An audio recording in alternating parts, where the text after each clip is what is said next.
इयत्ता 5वीच्या परिसर अभ्यास भाग 1 या पाठ्यपुस्तकातील जो 5वा धडा होता, कुटुंबातील मूल्य, हा आपण शिकलेला आहे.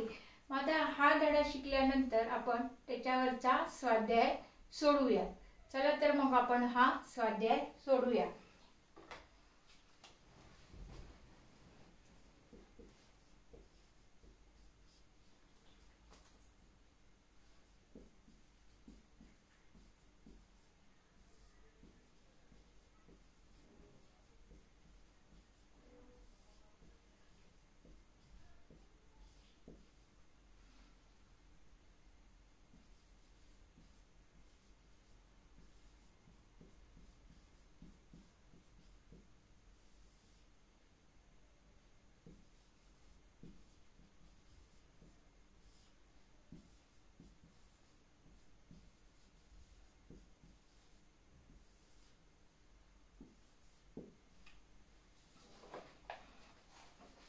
बघा मग हे जो धडा आहे कुटुंबातील मूल्य, या धड्यामध्ये आपण काय काय शिकलो.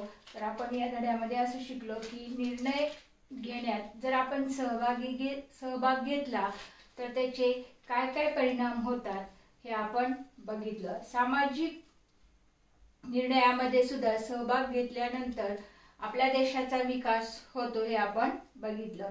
प्रामाणिकपणा आणि अप्रामाणिकपणाचे काय काय परिणाम होतात हे आपण बघितलं. प्रामाणिकपणा आपल्याला निर्भय बनवतो. प्रामाणिकपणा ही आपली ताकद असते हे आपण शिकलो. त्याचप्रमाणे एकमेकांना जर आपण सहकार्य केलं तर त्या सहकार्याचा फायदा कसा होतो हे बघितलं. सहिष्णु वृत्ती, आपल्या देशात सहिष्णु वृत्तीला विशेष महत्त्व आहे आणि त्यामुळं आपल्या कसा कसा फरक पडतो आणि कशी कशी सहिष्णुता आपण पाळतो हे बघितलं. स्त्री पुरुष समानता बघितली. स्त्री पुरुष समानतेचं महत्त्व आपण जाणलेलं आहे. मग असं आपण या धड्यामध्ये एकंदरीत शिकलेलो आहोत. तर या धड्यातील आपण स्वाध्याय काय करूया, आता सोडूयात. एकदम सोपं आहे बघा. आता प्रश्न पहिला असा आहे की रिकाम्या जागी योग्य शब्द लिहा. प्रश्न पहिला काय आहे, रिकाम्या जागी योग्य शब्द लिहा.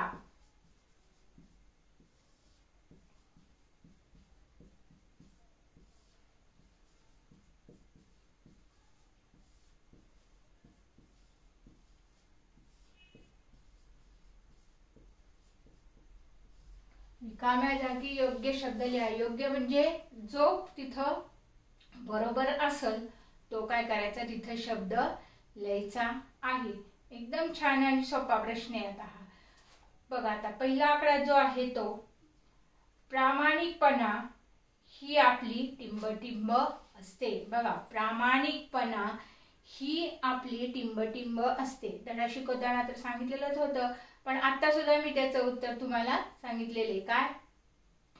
ताकद. बरोबर, प्रामाणिकपणा ही आपली ताकद असते. मग रिकाम्या जागी काय येईल, ताकद. काय येईल, ताकद. हा शब्द लिहायचा तिथं, ते वाक्य काय करायचं, पुन्हा लिहायचं आणि ताकद या शब्दाखाली काय करायची, पेन्सिलनी डबल रेघ ओढायची. त्यामुळं तुमचं जे लिखाण आहे ते स्वच्छ आणि सुवाच्य दिसतं आणि पटकन उत्तर काय आहे याचा अंदाज येतो. आता दुसरा जो आकडा आहे तो काय बघा, सामाजिक जीवनात सर्वांना टिंबटिंब गरज असते. दुसरा काय आकडा आहे बघा, सामाजिक जीवनात सर्वांना टिंबटिंब गरज असते. कशाची गरज असते रे, सहकार्याची. बरोबर, म्हणजे दुसरी गाळलेली जागा काय येणार आहे, सहकार्याची.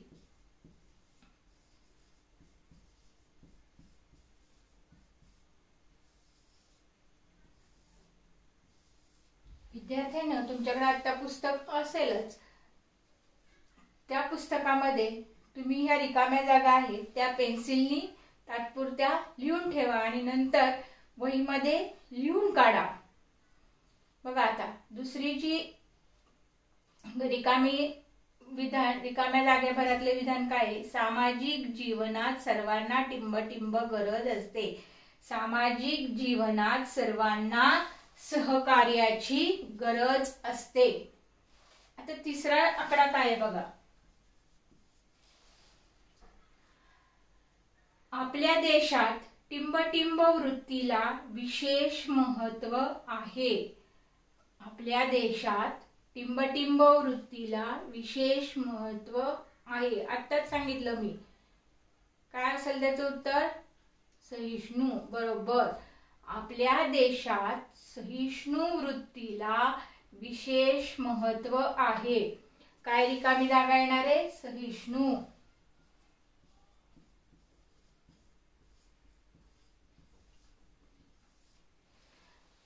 सध्या तुम्ही पेन्सिलनी पुस्तकामध्ये लिहून ठेवायचं आहे आणि मग नंतर ते रबरने खोडून टाकायचं आहे.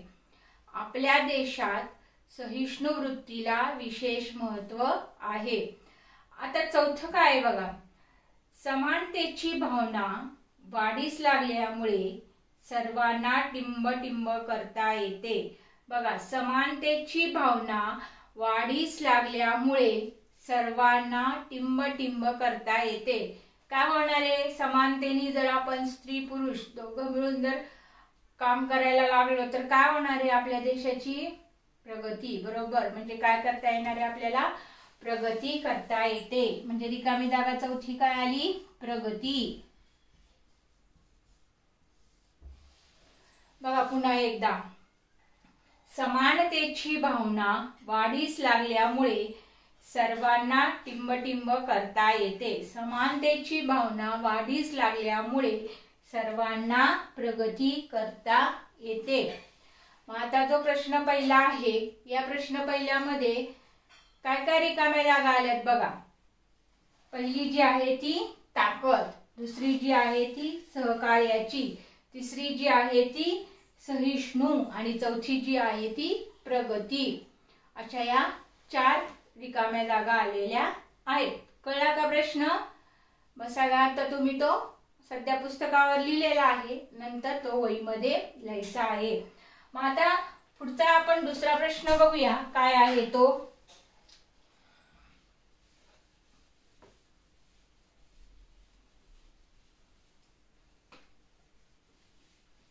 ह्या प्रश्नाचं सुद्धा जेव्हा मी उत्तर सांगेन तेव्हा तुम्ही काय करायचं? जे महत्त्वाचा शब्द असेल तेवढाच शब्द काय करायचा? तो लिहून घ्यायचा पुस्तकावर पेन्सिलनी आणि मग नंतर प्रश्न आणि उत्तर दोन्हीही त्या वहीमध्ये काय करायचे? तुम्ही लिहून काढायचे आहे. मग आता प्रश्न दुसरा असा आहे. पुढील प्रश्नांची एका वाक्यात उत्तरे लिहा. काय प्रश्न आहे? पुढील प्रश्नांची एका वाक्यात उत्तरे लिहा. बघा प्रश्न दुसरा.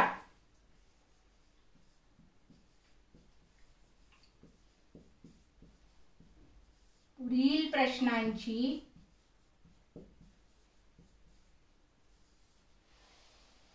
एका वाक्यात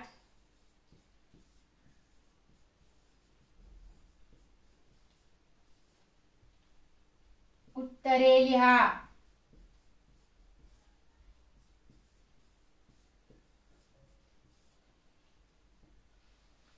किती वाक्यात लिहायचे? एकाच वाक्यात लिहायचे. आता प्रश्न पहिला काय बघा. परिसरातील बदलाविषयीचे निर्णय कोणी घ्यायचे असतात? परिसरातील बदलाविषयीचे निर्णय कोणी घ्यायचे असतात? कोणी घ्यायचे असतात? आपण निर्णय घेणे ही प्रक्रिया कशी असते ती बघितली होती. निर्णयामध्ये कोण कोण सामील होतं ते पण बघितलेलं होतं. मग कोणी घ्यायचा असतो? सर्वांनी मिळून घ्यायचा असतो. बरोबर. म्हणजे परिसरातील बदलाविषयीचे निर्णय कोणी घ्यायचे असतात? तर परिसरातील बदलाविषयीचे निर्णय सर्वांनी मिळून घ्यायचे असतात. मग कोणीच्या तिथं काय येणार आहे? फक्त शब्द सर्वांनी. मग फक्त तुम्ही आता पुस्तकामध्ये जरी एवढं लिहिलं तरी चालेल की निर्णय कोणीच्या तिथं काय लिहिणार तुम्ही? सर्वांनी मिळून. मग ते पूर्ण वाक्यात कसं येईल? परिसरातील बदलाविषयीचे निर्णय सर्वांनी मिळून घ्यायचे असतात. किती सोपं आहे बघा. आता दुसरा जो प्रश्न आहे तो काय बघा, सहिष्णुता म्हणजे काय? सहिष्णुता म्हणजे काय? येतं का कोणाला सांगायला? बर चला मी सांगते. आपल्यापेक्षा वेगळ्या मतांचा आदर करणे. आपल्यापेक्षा वेगळ्या मतांचा आदर करणे म्हणजे सहिष्णुता होय. मग आता काय लिहिणार तुम्ही त्याचं उत्तर? आपल्यापेक्षा वेगळ्या मताचा आदर करणे म्हणजे सहिष्णुता होय. हा झाला दुसरा प्रश्न. आता तिसरा प्रश्न काय आहे बघा. स्त्री पुरुष समानता म्हणजे काय? आपण जेव्हा कुटुंबातील मूल्यधडा शिकत होतो तेव्हा आपण याचा बराच अभ्यास केलेला आहे. स्त्री पुरुष समानता म्हणजे काय? स्त्री पुरुष समानता म्हणजे काय तर बघा, मुलगा किंवा मुलगी, मुलगा आणि मुलगी किंवा स्त्री आणि पुरुष असा भेदभाव न करता दोघांनाही समान मानणे म्हणजे स्त्री पुरुष समानता होय. बघा, मुलगा आणि मुलगी किंवा स्त्री आणि पुरुष असा भेदभाव न करता दोघांनाही समान मानणे म्हणजे स्त्री पुरुष समानता होय. बघा किती सोपे. स्त्री पुरुष दोन्ही शब्द तर तिथं आहेतच, मग त्यांच्यात फक्त काय करायचे आपल्याला, भेदभाव न करता त्यांना समान मानणे म्हणजे स्त्री पुरुष समानता होय. परत एकदा सांगते बघा, स्त्री पुरुष समानता म्हणजे काय? मुलगा आणि मुलगी किंवा स्त्री आणि पुरुष असा भेदभाव न करता दोघांनाही समान मानणे म्हणजे स्त्री पुरुष समानता होय. आता चौथा काय आहे प्रश्न बघा. स्त्री पुरुषांच्या समान गरजा कोणत्या?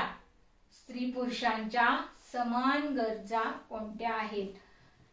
कोणत्या आहेत सांगता येतील का तुम्ही? थोडंसं आठवा. बरं ठीक आहे चला.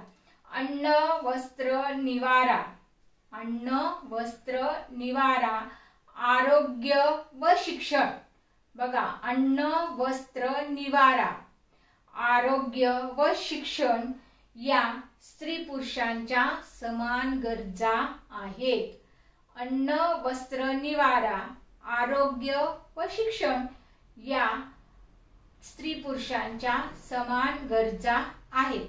किती सोपे प्रश्न आहेत बघा. बघू कळाला का प्रश्न दुसरा काय आहे ते?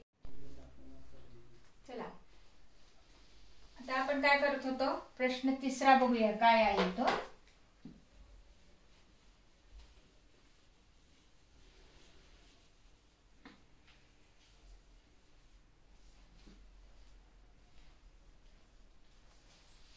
प्रश्न तिसरा.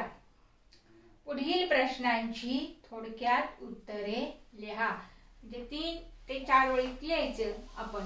पुढील प्रश्नांची थोडक्यात उत्तरे लिहा.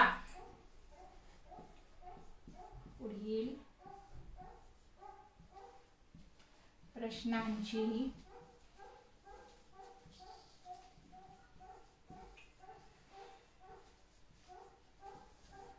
थोडक्यात उत्तरे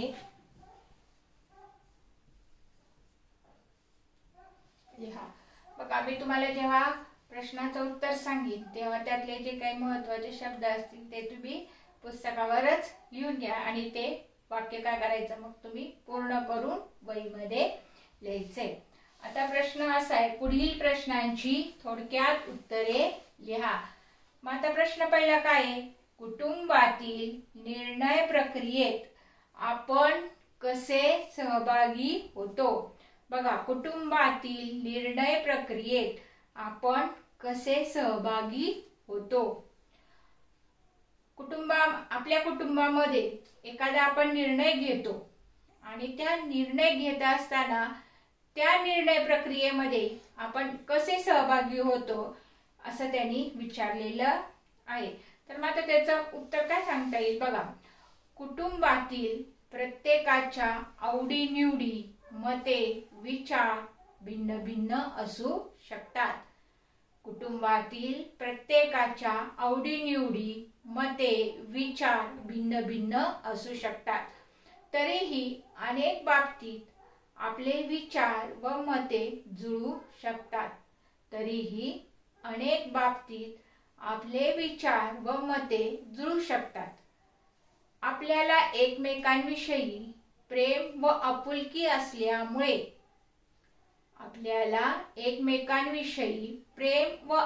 असल्यामुळे आपण एकमेकांची काळजी घेऊन विचारपूस करतो.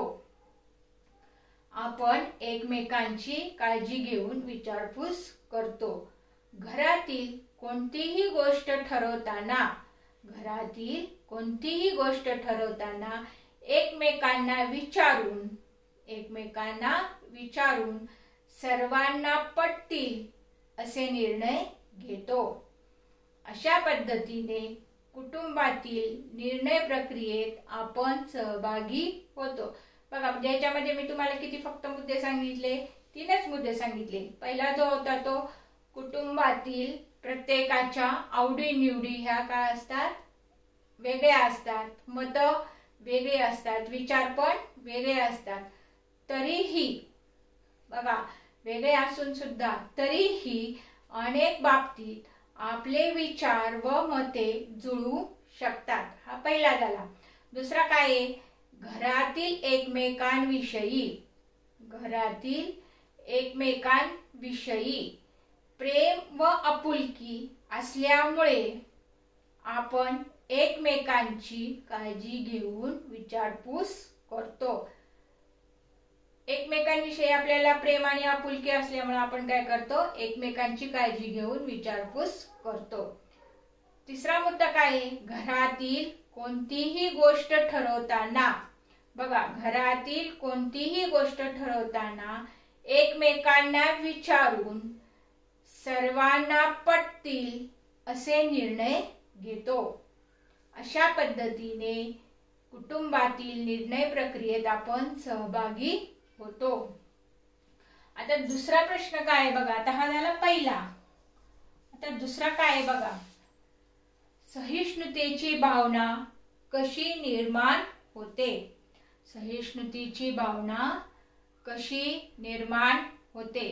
मग अशी आपण काय बघितलं होतं की ही जी सहिष्णुता आहे, ही सहिष्णुता म्हणजे काय आपण बघितलेली होती.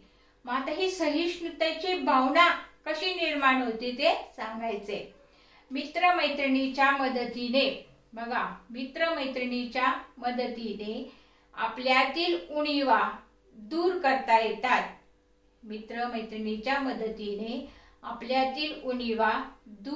येतात. एकमेकांच्या विचारात मतभिन्नता असली तरी आपलेच म्हणणे खरे न मानता इतरांचे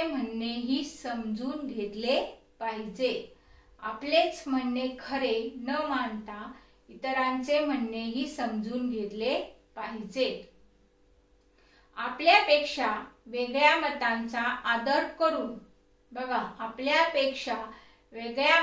आदर करून दुसऱ्यांचेही ऐकले पाहिजे. याच्यातूनच सहिष्णुतेची भावना निर्माण होते. बघा, प्रश्न पुन्हा ऐका. सहिष्णुतेची भावना कशी निर्माण होते.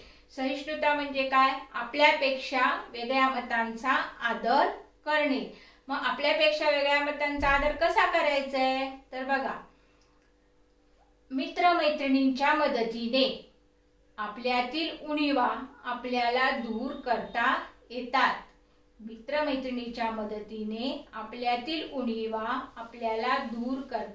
येतात. एकमेकांच्या विचारात मतभिन्नता असली तरी आपलेच म्हणणे खरे न मानता इतरांचे म्हणणेही समजून घेतले पाहिजे. इतरांचे म्हणणेही समजून घेतले पाहिजेत. आपल्यापेक्षा वेगळ्या मतांचा आदर करून दुसऱ्यांचेही ऐकले पाहिजे. यातूनच सहिष्णुतेची भावना निर्माण होते. आता आपण काय केलं, हे दळ्याखालचे प्रश्न बघितले. आता याच्यानंतर आपण एक जास्तीचा प्रश्न जो आहे तो आपण काय करूया, इथं बघूया. जास्तीचा प्रश्न काय आहे बघूया आपण. काय असेल, एकदम छान आणि सोपा. तुम्ही मला त्याचे उत्तर सांगायचे. बघा आता काय करायचं मी तुम्हाला सांगते, तुम्ही मला त्याचे उत्तर सांगायचे. उत्तर तुम्ही तुमचे घ्यायचे. बघा प्रश्न आपण पहिला बघितला होता की रिकाम्या जागी योग्य शब्द भरा. पण आता त्याच पद्धतीचा पण थोडासा वेगळा आणि त्याच्यापेक्षाही सोपा प्रश्न आहे. कंसातील योग्य पर्याय निवडून विधाने पूर्ण करा. किती सोपा आहे बघा. आता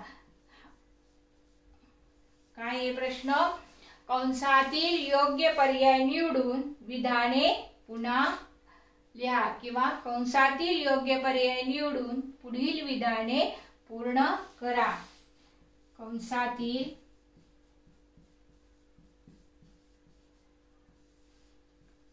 योग्य शब्द निवडून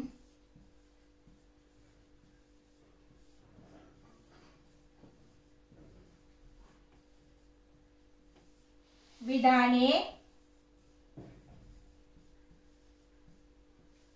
पुन्हा लिहा. प्रश्न नीट वाचा. फक्त कंसातला योग्य शब्दच निवडायचा नाहीये, तर तो योग्य शब्द निवडून आपल्याला ते विधान काय करायचंय, पुन्हा संपूर्ण लिहायचं आहे. मग आता याच्यामध्ये काय केलं जातं, कंसामध्ये 3 किंवा 4 काय दिलेले असतात, शब्द दिलेले असतात आणि त्यातला योग्य शब्द कोणता आहे हे तुम्ही लिहायचं असतं. मग आता एक आकडा काय आहे बघा, नीट लक्ष द्या. प्रामाणिकपणा. प्रामाणिकपणा आपल्याला टिंब बनवतो. बघा प्रामाणिकपणा आपल्याला टिंब बनवतो. मी लिहू का फळ्यावर, लिहिते बघा. प्रामाणिकपणा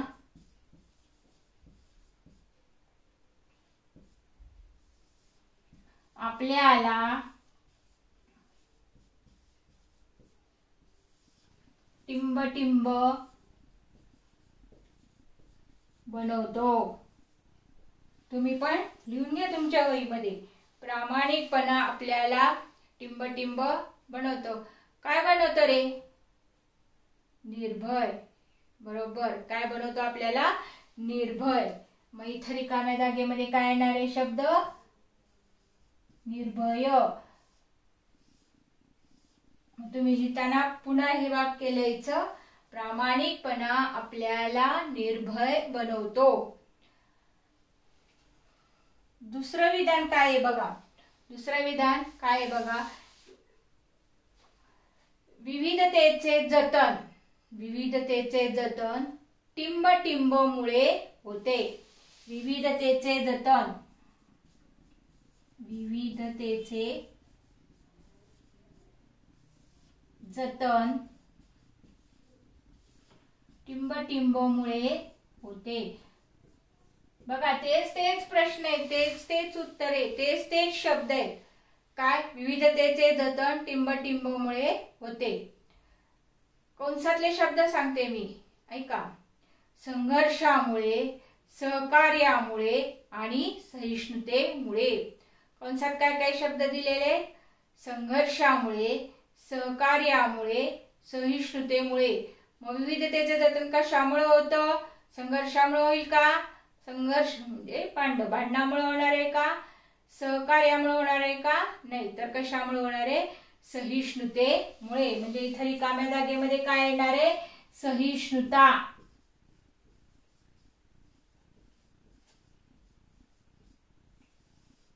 काय आली रिकामी जागा, सहिष्णुता. विविधतेचे जतन टिंबटिंब मुळे होते. विविधतेचे जतन सहिष्णुतेमुळे होते. आता पुढे बघा,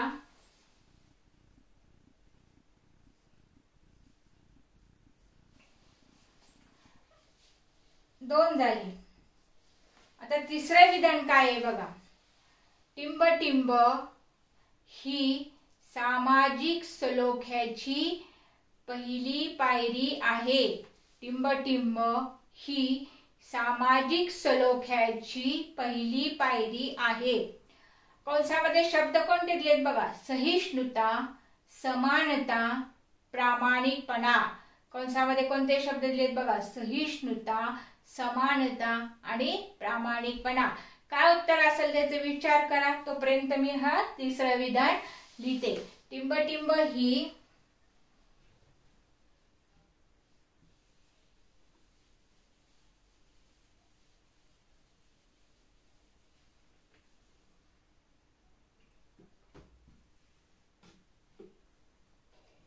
काय? टिंबटिंब ही सामाजिक सलोख्याची पहिली पायरी आहे. टिंबटिंब ही सामाजिक सलोख्याची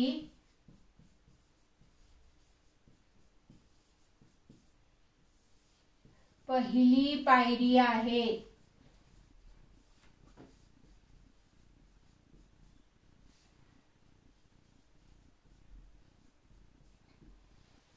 येते का उत्तर? आठवलं का? सहिष्णुता. बरोबर. काय आहे इथं उत्तर येणार आहे मग? सहिष्णुता. सहिष्णुता. चौथा आता काय वाक्य बघा. सर्व स्त्री पुरुषांना टिंबटिंब समान संधी मिळाली पाहिजे. सर्व स्त्री पुरुषांना टिंबटिंब समान संधी मिळाली पाहिजे. कंसामध्ये काय काय शब्द आहेत बघा. प्रगतीची, विविधतेची, सहिष्णुतेची. प्रगतीची, विविधतेची, सहिष्णुतेची. काय उत्तर असेल त्याचा विचार करा. तोपर्यंत मी वाक्य लिहिते. सर्व स्त्री पुरुषांना सर्व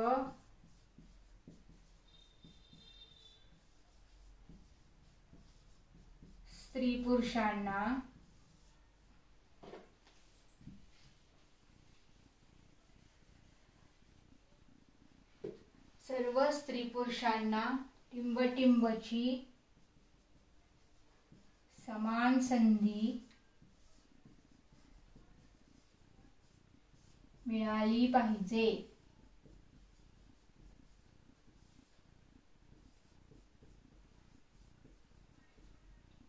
कशाची? मगाशी पण हे झालेले आहे. कशाची? प्रगतीची. बरोबर. कशाची? प्रगतीची. बघा, प्रश्न उत्तरामध्ये काहीच आवड नाहीये. तेच प्रश्न आहेत, तेच उत्तर आहेत. फक्त वेगळ्या पद्धतीने ते काय केलेले आहे तुम्हाला तिथं विचारलेले आहेत. आणि तुम्ही थोडा जरी विचार केला तरी सुद्धा तुम्हाला ते काय होईल? लगेच समजून येईल. आता इथपर्यंत आपण प्रश्न उत्तर बघितलेले आहेत. मग आता याच्यानंतर तुम्हाला आपल्या प्रत्येक धड्याखाली काय दिलेलं आहे? उपक्रम दिलेला आहे. या सुद्धा धड्याखाली आपल्याला दोन उपक्रम दिलेले आहेत. पहिला जो आहे तो सहिष्णुता आणि स्त्री पुरुष समानता या मूल्याशी संबंधित समाज सुधारकांच्या कथा किंवा त्यांचे अनुभव मिळवून त्याचे वर्गात कथन करा. आता आपला वर्ग तर नाही भरलेला, त्यामुळे ते काय करायचं? तुम्ही वहीतच लिहायचं. सहिष्णुता आणि स्त्री पुरुष समानता हे दोन कौटुंबिक मूल्य आहेत आणि या दोन मूल्यांच्या विषयी तुम्हाला काय करायचे? माहिती गोळा करायची. आता स्त्री पुरुष समानता आपल्याला कुणी कुणी आणून दिली? स्त्री पुरुष समानता येण्यासाठी कुणी कुणी प्रयत्न केले? त्यांची सगळ्यांची तुम्ही इथं काय करायचे? एक दोन सुधारकांची काय करायची? माहिती द्यायची किंवा त्यांचा एखादा त्यांना आलेला अनुभव लिहायचा आणि त्याचे काय करायचे? चित्र पण गोळा करायचे आहेत. महात्मा ज्योतिबा फुले त्यांनी काय केलेले? आपल्याला स्त्री पुरुष समानता किंवा स्त्रियांना शिक्षण मिळवून देण्यासाठी खूप प्रयत्न केलेले आहेत, असे जे काही सुधारक आहेत, अशा सुधारकांच्या काय करायच्या तुम्ही कथा किंवा त्यांचा अनुभव एखादा लिहायचा आहे. दुसरा जो आहे तो उपक्रम काय आहे बघा, तुम्ही तुमच्या वैयक्तिक जीवनात मागील 15 दिवसात कोणकोणत्या कृती प्रामाणिकपणे केल्या याची यादी तयार करा. बघा, तुम्ही तुमच्या वैयक्तिक जीवनात मागील 15 दिवसात कोणकोणती कृती प्रामाणिकपणे केली याची यादी तयार करा. आता मागच्या 15 दिवसातलं जर तुम्हाला आठवत नसलं तर आजपासून पुढील 15 दिवसात तुम्ही काय काय प्रामाणिकपणाने काम करतात ते काय करायची यादी लिहायची. पहिला दिवस, तारीख टाकायची, वार टाकायचा, आज कोणतं प्रामाणिकपणाने काम केलं. दुसरा दिवस, दुसरी तारीख पुढची, आज काय प्रामाणिकपणाने काम केलं. हे लिहिल्यानंतर त्याच्याच पुढं तुम्ही मनाने अप्रामाणिकपणाने काय काम केलं हे पण लिहायचंय. अप्रामाणिकपणाने काय काम केलं हे पण लिहायचं आहे. उदाहरण जर सांगायचं म्हटलं तर एक तुम्ही दोघं बहीण भावंड आहात, एकाला आईने कॅडबरी दिली आणि त्यातली निम्मी तुमच्या बहिणीला किंवा भावाला द्या सांगितलं, तर तुम्ही ती प्रामाणिकपणे तिला दिली का? दिली असेल तर ती प्रामाणिकपणाने काम केलं किंवा प्रामाणिकपणाने कृती केली याच्या खाली यादी येईल. आणि प्रामाणिकपणा हा अतिशय महत्त्वाचा गुणधर्म आहे की जो आपल्याला निर्भय बनवतो, जो आपली ताकद बनतो. प्रामाणिकपणा असेल तर कोणतीही लपवाछपवी आपल्याला करावी लागत नाही. म्हणून नेहमी प्रामाणिकपणाने वागण्याचा प्रयत्न करा. धन्यवाद.